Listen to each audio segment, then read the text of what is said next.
What if I told you America's most controversial conflict didn't begin with a bang, but with a whisper?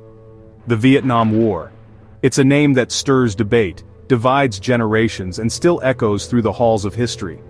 Let's break down why this war remains so fiercely argued even decades later. After World War II, Vietnam was split in two, Communist North and anti-Communist South.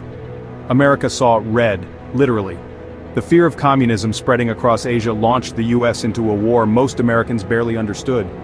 The goal? Stop North Vietnam and keep the domino effect from toppling the rest of Southeast Asia. But as US troops arrived in the lush jungles and muddy rice paddies, nothing was simple. Fighting an enemy who blended in with civilians, in a country most Americans couldn't find on a map, the war soon morphed into a nightmare. By the mid-60s, over 500,000 Americans were drafted or volunteered, some out of duty, others out of fear. Back home, TV screens brought the brutality of Vietnam right into American living rooms.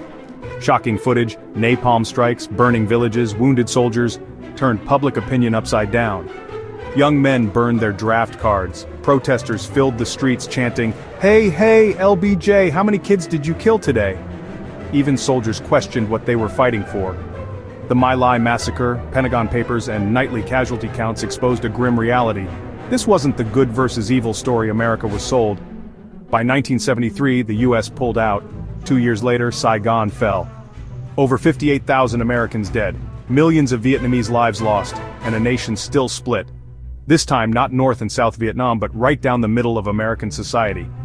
Was it a noble cause or a tragic mistake?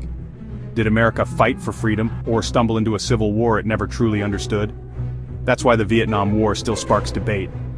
It's a story of courage, confusion, and consequences we're still reckoning with today. So next time someone brings up Vietnam, remember, it's not just about battles and body counts, it's about the questions we still dare to ask. Why did we fight? What did we lose? And what have we learned?